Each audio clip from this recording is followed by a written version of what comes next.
and look at himself. All of us were conned, and most of us feel terrible about it. But we give ourselves encouragement that if bishops were conned, reverends, pastors, evangelists, prophets, people who live in America with the whites, yourselves, you are all conned. Who is regarding Gachagua, a villager from Wamonyoro?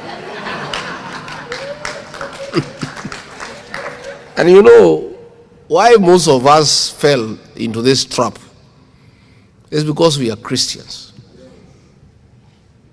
and we believe in God. And if anybody comes with a Bible and confess that he is saved, we tend to believe that person. So this guy came with a Bible. He was quoting the Bible without reading.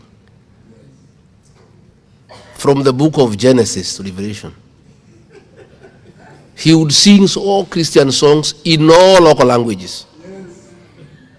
And we were all persuaded that for the first time, we have a candidate of the church, a good man, straightforward, honest.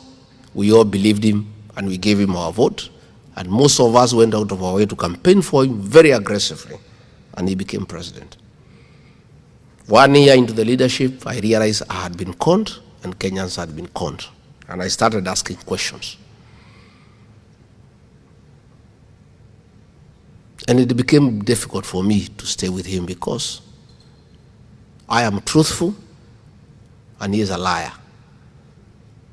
And truth and lies do not coexist. It's like water and oil. And it became very difficult for us to stay together. Mostly because of lying to the people of Kenya on all the promises we had given the people of Kenya. He told us the bottom-up economic transformation model is for putting money into people's pocket. Within 6 months, instead of putting money in the pockets of the Kenyan people, he came and removed the little they had in the pocket through excessive and unreasonable taxation. And I told him this is not right, it's not fair, it's not what we promised the people. And he said, those were just promises. That was just campaigning, my friend. I said, but we told the people, we promised them.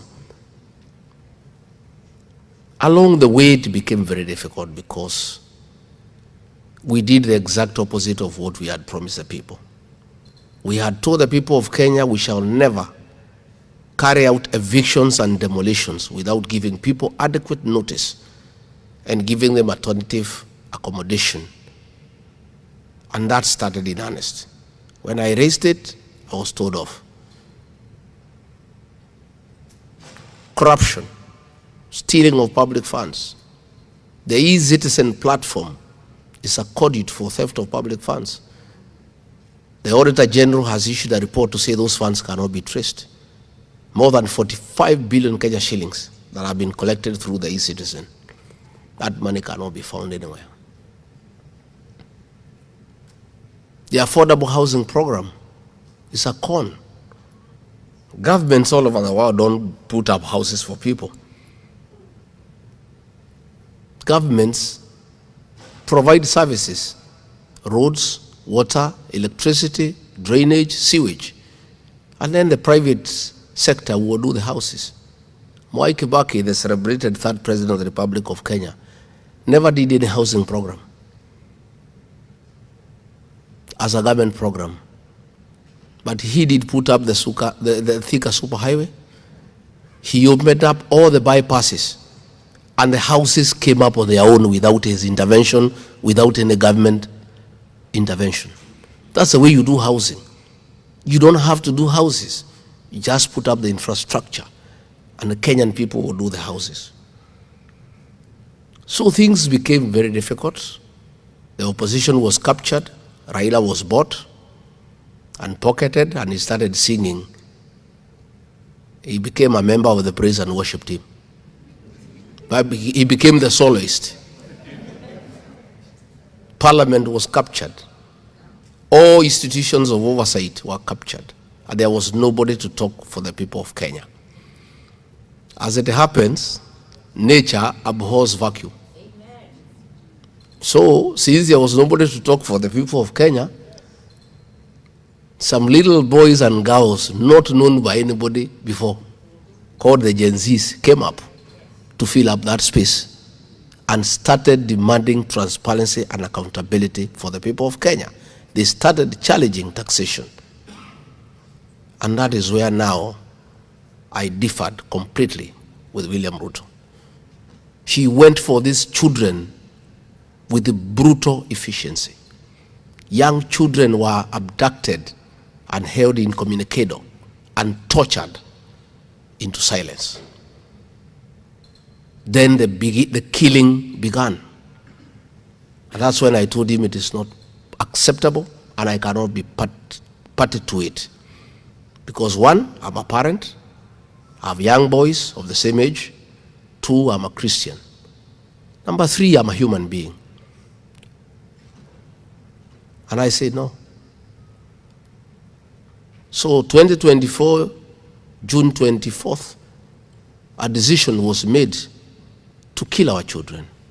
And I disagreed with it as deputy president. And I was left out of the decision-making process. On 25th of June 2024, young children were butchered in the streets of Nairobi. I flew to Mombasa, I called a press conference as deputy president, and I told William Ruto off. And I told him it's unacceptable to kill children. And I'm not part of it. And I condemned it as deputy president. And of course, he began the process of removing me from office because of calling him out publicly. I had a choice to play along, let him kill children, be part of it, allow him to steal everything from Kenya, and stay in office and be a happy guy, fly all over the world, have security, have money and all that. But I chose to sacrifice my job for the sake of our children, for the sake of our country. And that's when he mobilized Parliament, spent over 5 billion shillings to bribe members of Parliament and the Senate to get me out of office. Along the way, he offered me 2 billion shillings to resign peacefully. I refused. I said I'll stand for the truth and for the people of Kenya. And since I left office, that is what I have done. And I have, with other leaders, kept the government in check and stopped most of the excesses. Had I mellowed and chickened out the way I was being advised by people,